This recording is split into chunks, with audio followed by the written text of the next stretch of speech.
आपको वो वोट क्यों करें? क्योंकि ऑलरेडी जुड़े हुए हैं आरजेडी बीजेपी से, यहाँ पे कास्ट की भी चीजें चलती है। आपने यहाँ बीजेपी के भी प्रत्याशी देखे हैं कई साल, आपने बीच में आरजेडी का भी प्रत्याशी देखा है। आपकी किस्मत बदली क्या? आपका जमीनी हकीकत बदला क्या है? आप जीतेंगे तो पहला काम क्या करेंगे बरकर सर के लिए? देखिए बहुत सारा काम है यहाँ पर। सबसे काम जो फर्स्ट प्रायोरिटी में, सबसे पहले मैं एक सुनवाई केंद्र स्टार्ट कर दूंगा, जो कि आप फोन के ऊपर ही अपनी बात हमारे पास पहुंचा सकते हैं। आते मुझे कहते हैं भैया मैं आपको पीछे से सपोर्ट कर रहा हूँ, मैं बैक से सपोर्ट कर रहा हूँ, सामने आने की हिम्मत नहीं करे। एक आदमी अकेला लड़ रहा है, आप देख लीजिए। आप गुजरात से आसाम तक से दिल्ली तक मैं सबसे अकेला खड़ा हूँ, अकेला सब कुछ फेस कर रहा हूँ। लेकिन यहाँ पे लोग ऐसी ऐसी बातें करके, सोचिए आप अपने युवा को कमज़ोर बना रहे हैं। आपके पे ये ललकार है, आपकी मिट्टी पे और आपके अपने हमारे बक्सर के गुणों पे ये ललकार है कि ऐसे क्षेत्र में आप अपने एक ऐसे बेटे के साथ नहीं खड़ा होना चाहते हैं जो कि इस देश के लिए, अपने क्षेत्र के लिए और आपके लिए अपना सर्वस्व त्याग कराया है। मैं वही सबको कहता हूं कि मैंने आपके लिए सब छोड़ दिया और क्या अब आप मुझे छोड़ देंगे? पब्लिक को इस बात को समझना चाहिए कि अगर आप वोट मुझे देते तो भाई मैं जीतूंगा। सुधाकर सिंह कैसे जीतेंगे? सुधाकर सिंह कंफ्यूज तो ऐसे कर रहे हैं कि दो भागों में आपके वोट बट रहे हैं। आनंद मिश्रा जैसे क्या है, समर्थन दे करके फिर बैठ जाएंगे। भाई ये बेवकूफ़ी है। आनंद मिश्रा एक IPS अफसर रहा है जो अपने सब कुछ छोड़ के आया है। ये ताज ले रहे हैं सर पे, ये राजा बनने आए यहाँ पे भाई साहब। हम सेवक की तरह हम अपना सब छोड़ के आके, हम धूप पसीने में मेहनत करके काम, ये भाई साहब यहाँ राजा बनने आए और हमको ये लोग बेगारी समझ के रखा है इन लोगों ने। बनते हैं तभी तो बक्सर का ये हाल है अभी तक। एग्जैक्टली यही हाल है। ये लगता है कि प्रेशर में काम करिए इलेक्शन कमीशन ऑफ इंडिया। देखिए इलेक्शन कमीशन ऑफ इंडिया क्या करिए तो वही बता पाएंगे। हमारा जो कंप्लेंट था उस पर तो कोई सुनवाई नहीं हुई। बिहार का लोकसभा सीट जो चर्चित है और सुर्खियों में है वो है बक्सर। फिलहाल हम बक्सर में ही हैं और वही आनंद मिश्रा जी हैं हमारे साथ। तो इनसे भी हम समझते हैं कि क्या माहौल है और कैसे तैयारियां चल रही है। सर आपको स्वागत है मेरे रामराज न्यूज़ चैनल में। तो तैयारियां पहले कैसे चल रही है आपकी? अब लास्ट स्टेज चल रहा है। तो तैयारी की बात नहीं है, अब तो कंप्लीट करने की बात है। तो हमारा बहुत सॉलिड ही काम हुआ है ज़मीन पे। और मैं आपको बताऊं कि बक्सर की पूरी जनता साथ जुड़ी हुई है, बक्सर के लोग जुड़े हुए हैं और जो हमारे मुद्दे हैं ज़मीनी मुद्दे हैं, तो इसलिए लोगों के दिल के मुद्दे हैं, तो ये नेचुरल है लोगों के लिए हमारे साथ जुड़ने के लिए। तो एक दर्शकों का सवाल है, जो वोटर्स हैं, सॉरी खासतौर से आपके जो वोटर्स आपके क्षेत्र के, आपको वो वोट क्यों करें? क्योंकि उनको ये समझाना बहुत जरूरी चीज़ है क्योंकि ऑलरेडी जुड़े हुए हैं आरजेडी बीजेपी से, यहाँ पे कास्ट की भी चीज़ें चलती है। तो आपको वोट क्यों करें, जो समझा सके आप हमारे दर्शकों और वोटरों को? नहीं, इसलिए करें कि आप पार्टी पॉलिटिक्स से उठ के देखिए। आपने यहाँ बीजेपी के भी प्रत्याशी देखे हैं कई साल, आपने बीच में आरजेडी का भी प्रत्याशी देखा है। आपकी किस्मत बदली क्या? आपका ज़मीनी हकीकत बदला क्या है? आप कहीं भी इस पूरे मानचित्र में बक्सर जो बिहार के मानचित्र में भी आप आया है क्या? आप खुद देख लीजिए ना। आपके जो लोग आते हैं वह पार्टी के नाम पे आते हैं और अपनी रोटी सेक के जाते हैं। एक बंदा अपना सब छोड़ के आया है, 18 साल का वर्किंग एक्सपीरियंस लेके आया है, जो कि एज अधिकारी काम किया है, ज़मीन पे बदलाव लाया है, सोशल में एक चेंज एजेंट के रूप में काम किया है। तो मैं इस बेसिस पे लोगों को कहता हूँ, मेरे मन में दर्द है कि मेरा जो समाज है वो पिछड़ गया है राजनीतिक कारणों से। मेरे मन में ये तकलीफ़ है कि मेरी जो क्षमता है मेरे क्षेत्र की, मेरे लड़कों में, मेरे युवाओं में, तो वो क्षमता लोग अपने फ़ायदे के लिए यूज़ कर रहे हैं। हमारे युवाओं का या हमारे जो परिवार हैं या जो हमारे क्षेत्र है, इनका भला नहीं हो रहा। तो इन सबको मैं वो चीज़ के लिए एक मार्गदर्शक बोल लीजिए, एक बड़ा भाई समझ ले, अभिभावक समझ ले, उस हिसाब से मैं यहाँ लेने कुछ नहीं हूँ, मैं जो है देने के लिए आया हूँ। और जिसमें एक्सपीरियंस जो मैं यहाँ पे आप देखिए कि प्रशासनिक जो मैं अभिज्ञता लेके आया हूँ, साथ में जो अनुभव लेके आया हूँ, ये पूरी तरह से हमारे समाज के काम में आने वाला है। प्लस आप मेरा जो इतिहास उठा के देखते हैं, आप बाकी लोगों का देख लीजिए, आप प्रोफाइल हमारा प्रोफाइल मैच कर लीजिए। अगर आपको लगता है वो हमसे बेहतर है तो आप उनको दे दीजिए। आप पार्टी के अगर नाम पे देंगे तो देख लीजिए पिछले इतने सालों से आप पार्टी को ही वोट देते रहे, आपने कैंडिडेट को नहीं देखा। इसीलिए पार्टी ने भी वैसे ही कैंडिडेट दिए हैं जिससे कुछ लोगों का स्वार्थ पूरा हो। आपकी बार ये मौका है आपके अपने सम्मान के लिए और अपने भविष्य के लिए, एक प्रत्याशी विकास के लिए, एक प्रत्याशी को अपनी ओर से खड़ा करके आप दीजिए, ताकि पार्टियों को भी समझ में आए कि अगली बार से वो अच्छा प्रत्याशी नहीं देंगे तो यहाँ की जनता सशक्त है, वो खुद प्रत्याशी अपने खड़ा कर। तो आपको वोट इसलिए लोग दें क्योंकि पिछले कैंडिडेट ऑलरेडी यहाँ से कंटेस्ट करके जा चुके हैं सांसद में, लेकिन काम नहीं किए, तो एक विकल्प उनके पास आया है, इसके बेसिस पे वो वोट करें, राइट? और अगली बार ना ब्लेम करें कि मैं नहीं आया था, ये कोई पढ़ा लिखा आदमी नहीं आता, हमारे पास अच्छा विकल्प नहीं आता, ये ब्लेम नहीं कर सकते। अगर अभी मेरे आने के बाद भी अगर लोग ऐसा सोचे, लोग भ्रांतियाँ फैलाएंगे आपके बीच में, क्योंकि लोग अपना पॉलिटिकल चाहिए, लोग अपना पॉलिटिक्स करने आए हैं। आपके लिए काम करने नहीं आए हैं, मैं काम करने आया हूँ, मैं पॉलिटिक्स करने नहीं आया हूँ। तो इस बात को समझदारी से लोग समझेंगे, मुझे पूरा यकीन है हम साथ में क्या सर, हमें भी एक पीड़ा हुई थी कि एक डुप्लीकेट आनंद मिश्रा जो खड़ा किया गया, और आपने बताया कि हमने कंप्लेन भी किया है। इलेक्शन कमीशन ने अब तक से इस पर कार्रवाई क्यों नहीं की? जो मिसयूज आपने भी बताया कि आप कहीं ना कहीं धांधली हो रही है, और आपने बताया कि मोदी जी या फिर बीजेपी का समर्थन कर मतलब एक सम्मान करते हैं, तो इतनी बड़ी पार्टी होने के बावजूद लगता है कहीं प्रेशर में काम करिए इलेक्शन कमीशन ऑफ इंडिया? देखिए, इलेक्शन कमीशन ऑफ इंडिया क्या करिए तो वही बता पाएंगे। हमारा जो कंप्लेन था उस पर तो कोई सुनवाई नहीं हुई, मैं इतना बता पाऊंगा। हमारे कंप्लेन पे कोई सुनवाई नहीं है, हमें कोई जानकारी नहीं दी गई, और यही बता फ्री एंड फेयर इलेक्शंस होने चाहिए, जो कि क्योंकि मैं खुद प्रत्याशी हूँ, मुझे अब इस पे डाउट है कि ये हो रहा है यहाँ पे ऐसा। लास्ट क्वेश्चन कि आप जीतेंगे तो पहला काम क्या करेंगे बरकर सर के? देखिए, बहुत सारा काम है यहाँ पर। सबसे काम जो फर्स्ट प्रायोरिटी में, सबसे पहले मैं एक सुनवाई केंद्र स्टार्ट कर दूंगा, जो कि आप फोन के ऊपर ही अपनी बात हमारे पास पहुंचा सकते हैं। Help centre. हाँ, हेल्प सेंटर, हेल्पलाइन नंबर, जिससे कि मैं तुरंत आपके काम को कार्यान्वित करके, आपकी जो सुनवाई नहीं होती है, चाहे आपका बेटा गुजरात गया रहने के लिए 3 दिन 4 दिन उससे बात नहीं हो रही, बच्चा कहाँ गया पता ही नहीं चल रहा है, तो किसको बोले? तो हमको बोले। आप कहीं पे जा रहे हैं, कोई सरकारी ऑफिस में अपनी बात रखने की कोशिश करें, कोई नहीं सुन रहा है, किसको बोले? हमको बोलिए। आपको किसी तरह की परेशानी है, कोई आपको हेल्प नहीं कर रहा, कहीं से कोई सुनवाई नहीं हो रही, किसको बोले? हमको बोले। ये सबसे पहला हम शुरुआत कर रहे हैं। दूसरा, साथ में साथ हम यहाँ का जो कानून व्यवस्था उस पर इमीडिएट आप देखेंगे अंकुश लगा के बेहतर कानून व्यवस्था। यहाँ पे जो ये दिनों रात जहाँ तहाँ गोली चल जाती है, जहाँ तहाँ यहाँ पे अभी भी देखिए कुछ तरह के इस तरह के क्रिमिनल एलिमेंट्स जिस तरह से घूम रहे हैं, ये सारे अंकुश में आ जाएंगे। मैं बता रहा हूँ आपको 3 महीने के अंदर। साथ आपका स्वास्थ्य व्यवस्था किस तरह से सुधरता है, इमीडिएटली आप फ़र्क महसूस करेंगे। शिक्षा में किस तरह से बेहतरी होती है, ये तुरंत फ़र्क महसूस करेंगे। जितने भी रोड, नाली, गली, जितने भी सफाई का इशू, ये सारा चीज़ कैसे एड्रेस होता है, आप ये सब इमीडिएट देखेंगे। बाकी जो हमारे इश्यूज हैं, स्कूल बनने का, हॉस्पिटल्स बनने का, इंफ्रास्ट्रक्चर, ओवर ब्रिजेस, ये सारी चीज़ों पे काम इमीडिएटली शुरू होता हुआ आप देखेंगे।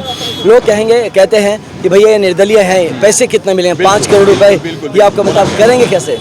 तो ये लोग मतलब बेसिकली पढ़े लिखे के नाम पे क्या है, मैं नहीं शब्द यूज़ करना चाहता, तो इनको बोलिए जाके पढ़ाई करे। ये देश जहाँ 18 लाख करोड़ रुपए का बजट बनता है, जो बजटरी एलोकेशन होता है, वो हर जिले के लिए आता है। ये बात समझना चाहिए। गवर्नमेंट के जितने प्रोजेक्ट्स हैं, जितने प्लान्स हैं, जितने पॉलिसीज़ हैं, हर जिले में इम्प्लीमेंट होने हैं। वो सारे पैसे हर जगह के लिए आता है, तो हमारे बक्सर के लिए भी आएगा।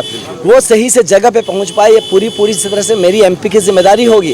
तो ये बात उनको पता नहीं है। CSR का इतना बड़ा फैसिलिटी है, जो हमारे देश में कई लाख करोड़ का CSR घूम रहा है मार्केट में, लोग उसको गवर्न कर जाते हैं। वो यस, उसको ज़मीन पे लाया जा सकता है। अगर आप खुद सुलझे हुए इंसान है, ईमानदार इंसान है, तो आपके लिए लोग पैसे लेके बैठे हैं काम कराने के लिए। वो मैं लेके आ सकता हूँ अपने कॉन्टैक्ट्स के थ्रू। मैं एक ऑल इंडिया सर्विस का अफसर रहा हूँ, मेरा अपना नेटवर्क है, जिसके थ्रू मैं सिर्फ आपका MP नहीं, आपका सिर्फ देश नहीं, मैं आपके पूरे विश्व में आपकी मदद कर सकता हूँ, करवा सकता हूँ। तो इतने सारी चीज़ों को दरकिनार करके कुछ लोग जो पढ़े लिखे के नाम पे घूम रहे हैं, और बड़े बड़े प्रोफेशनल्स हैं, वो ऐसी बातें कर जाते हैं। कुछ तो हैं जो कि क्रिमिनल बैकग्राउंड के लोग हैं, जैसे बोल रहे हैं, तो वो तो बोलेंगे, उनको कुछ आइडिया ही नहीं है, उनका बात छोड़िए। कुछ पढ़े लिखे, मैं कल गया एक जगह, वो भी वही इसकी भाषा बोल रहा है, मैं कह रहे राम राम, सब मिले हुए हैं ये तो, है ना। और ये नैरेटिव शुरू करने की कोशिश कर रहे हैं। तो आप देख लीजिए, जो हमारे यंग बच्चे भी कुछ इसमें घुस गए हैं, उनको लग रहा है कि ये कुछ आए हैं, वो इनका पॉलिटिकल करियर बना देंगे। तो आप देख लीजिए पीछे मुड़ के कि बक्सर के इतिहास में कितने लोगों का पॉलिटिकल करियर ऐसे नेताओं ने बर्बाद किया, और ये बच्चे उसके चक्कर में पड़ के अपना फिर से जवानी और पॉलिटिकल करियर के नाम पे अपनी पूरी जिंदगी बर्बाद कर रहे हैं। एक सेकंड, आप अहम सवाल ये है कि सुधाकर जी के नाम पे लोग कह रहे हैं, आपके जो वोटर्स हैं उनको कहीं ना कहीं भ्रम फैलाया जा रहा है कि अगर आप 2 भागों में बढ़ जाएंगे, मिथिलेश तिवारी की बात कर लें या फिर आपकी बात कर लें, तो सुधाकर जी जीत जाएंगे। तो इस तरह से कहीं डर पैदा किया जा रहा है, और वोट को अपनी तरफ एक पार्टी है जो कि खींचना चाहती है। यही वोटरों के लिए क्या कहेंगे, जो कि इनको ये चीजें बताई जा रही है? यही वहम है जिसको लेके उसको सर थोड़ा सा उसको हटवाइए ना। तो ये जो वहम, ये इंपॉर्टेंट क्वेश्चन, इसलिए मैं चाहता हूँ कि वो म्यूजिक बंद हो। ये सबसे बड़ा वहम है, जिसके बचपन में सुन रहे कि बाबा आ जाएंगे, बूढ़े वाले बाबा आ जाएंगे, बोरी में भर के ले जाएंगे, बूढ़ी माई आ जाएगी, पकड़ के ले जाएगी, गब्बर आ जाएगा। यही चीज़ है, बच्चा समझ के रखा है यहाँ पे लोगों ने वोटर्स को, किस तरह की बातें करके उनको डराने और बरगलाने का काम करते हैं। एक अगर पब्लिक को इस बात को समझना चाहिए कि अगर आप वोट मुझे देते तो भाई मैं जीतूंगा, सुधाकर सिंह कैसे जीतेंगे? सुधाकर सिंह कंफ्यूज तो ऐसे कर रहे हैं कि 2 भागों में आपके वोट बढ़ रहे हैं भाई साहब। को ऐसे वोटरों का हम बता रहे हैं, राजद के जो कोर वोटर्स रहे हैं जो जिनको लगता है राजद के कोर वोटर्स है, स्पेशली यंगस्टर्स, उनको भी समझ में आता है कि ये जो बंदा आया है ये किसी पार्टी का नहीं है, ये विकास का स्वरूप लेके आया है। तो उनके भी जो यंग जनरेशन से हमारे साथ आए हैं, ये मत सोचे। और जो ये सो कॉल्ड कहते हैं इनके वोटर्स है, ये क्या मतलब आपका साम्राज्य चल रहा है क्या? आपके वोटर्स क्या होता है? ये बक्सर के लोग हैं जो अपना विकास चाहते हैं। आपका एक वोटर भी नहीं है यहाँ पे। ये बक्सर के विकास के लिए वो सारे के सारे वोट सबको आ रहे हैं। इसमें किसी को शक या संशय नहीं होना चाहिए। और कोई यहाँ वोट नहीं बट रहा है किसी का। सब जो जिसका हकदार है उसको उसका वोट मिल रहा है। वो चाहे राजद का वोटर रहा हो कभी, वो चाहे बसपा का वोटर रहा हो कभी, चाहे वो भाजपा का वोटर रहा हो कभी। आज उसको दिख रहा है कि आनंद भैया आए हैं, वो विकास के लिए आए हैं, वो भविष्य के लिए आए हैं। और सब लोग हमारे साथ जुड़ रहे हैं। आप देख लीजिएगा, अप्रत्याशित मार्जिन से हम लोग जीत रहे हैं। बक्सर अब की जीत रहा है। और हम इस सब चीज़ के बियॉन्ड है।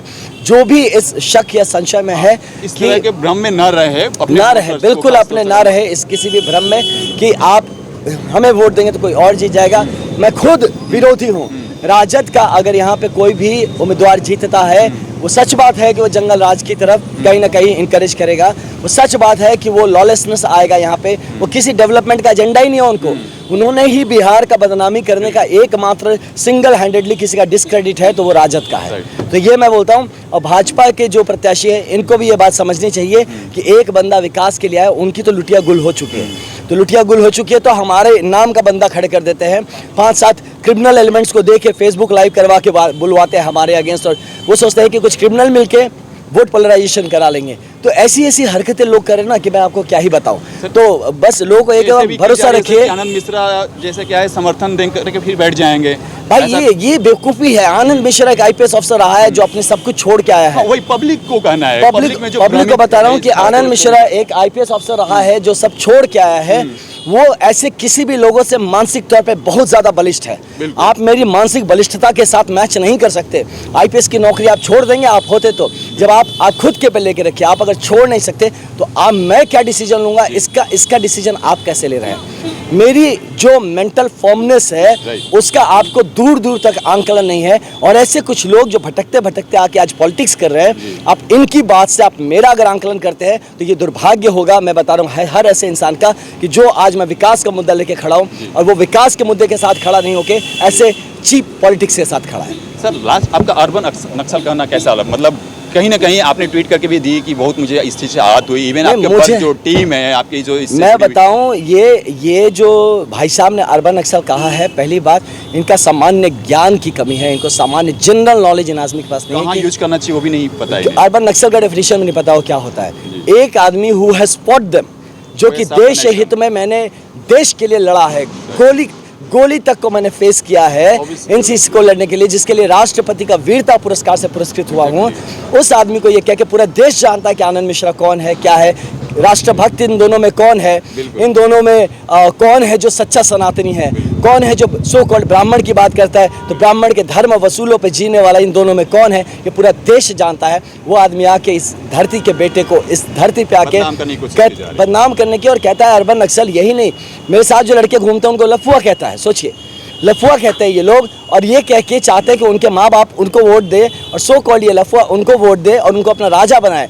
उनका एक ट्वीट या कुछ फेसबुक पे देखा था कि चले मोदी जी के सर पे ताज रहेगा बनारस, मेरे सर पे उनके सर पे ताज रहे। सोचिए, ताज ले रहे हैं सर पे, ये राजा बनने आए यहाँ पे। भाई साहब, हम सेवक की तरह हम अपना सब छोड़ के आके हम धूप पसीने में मेहनत करके काम, ये भाई साहब यहाँ राजा बनने आए और हमको ये लोग बेगारी समझ के रखा है इन लोगों ने। बनते हैं तभी तो बक्सर का ये हाल है अभी तक। एग्जैक्टली यही हाल है। यही बात तो लोगों को समझना है ना यार। एक आदमी तुम्हारे सामने इतनी तरह से खड़ा है, इतने जद्दोजहद सह के सब कुछ को हर तरह की प्रताड़ना सह के खड़ा है, हर तरह के सो कॉल्ड बड़े बड़े पावरफुल लोगों से लड़ के खड़ा है, आपके लिए खड़ा, अकेला खड़ा है। बहुत बार लोग यहाँ आते हैं मुझे कहते हैं भैया मैं आपको पीछे से सपोर्ट कर रहा हूँ, मैं बैक से सपोर्ट कर रहा हूँ। सामने आने की हिम्मत नहीं करे। एक आदमी अकेला लड़ रहा है। आप देख लीजिए, आप गुजरात से आसाम तक से दिल्ली तक मैं सबसे अकेला खड़ा हूँ, अकेला सब कुछ फेस कर रहा हूँ। लेकिन यहाँ पे लोग ऐसी ऐसी बातें करके, सोचिए आप अपने युवा को कमज़ोर बना रहे हैं। आपके पे ये ललकार है, आपकी मिट्टी पे और आपके अपने हमारे बक्सर के गुणों पे ये ललकार है कि ऐसे क्षेत्र में आप अपने एक ऐसे बेटे के साथ नहीं खड़ा होना चाहते हैं जो कि इस देश के लिए, अपने क्षेत्र के लिए और आपके लिए अपना सर्वस्व त्याग कर आया है। मैं वही सबको कहता हूँ कि मैंने आपके लिए सब छोड़ दिया और क्या अब आप मुझे छोड़ देंगे? नहीं, बिल्कुल जनता बिल्कुल आपके साथ है और हम चाहेंगे कि कहीं ना कहीं एक युवा प्रत्याशी आए हैं और आपकी सेवा के लिए आए हैं। मैं इसलिए पहले भी आवाज़ उठा चुका हूं क्योंकि एक युवा है, नए चेहरे हैं, नए जुनून के साथ है। सर बिल्कुल आपको लेट हो रहा होगा, आपको रैली करनी है, आप बिल्कुल आप चलिए। तो मैं सभी जनता से भी आग्रह करना चाहूँगा कि कहीं ना कहीं इस तरह से प्रत्याशी को समर्थन देना चाहिए। आप जात पात पे बिहार को पीसते आए हैं, बिहार बर्बाद होते आ रहा है। बिहार में आज भी अनएम्प्लॉयमेंट सबसे ज़्यादा है, सबसे ज़्यादा माइग्रेट करते हैं लोग तो यहाँ बिहार से करते हैं। तो कहीं ना कहीं अगर एक अपॉर्चुनिटी मिला है आपको तो इस चीज़ को बुनाने की कोशिश करें, इसको यूटिलाइज करने की कोशिश करें, ना कि बिहार को हमेशा आप जात पात में झोंकने की कोशिश करें। तो अपना सब कुछ त्याग करके एक IPS यहाँ आपके बक्सर में आपके लिए चुनाव लड़ रहे हैं, तो कहीं ना कहीं आप लोग इनका समर्थन दें और जो गुमराह कर रहे हैं लोग, उन सभी चीज़ों पर आप ध्यान न दें कि किस तरह से अफवाह फैलाई जा रही है समाज में। तो उन सभी चीज़ों को दरकिनार करते हुए आप वोट अपने सही प्रत्याशी को चुनें और सही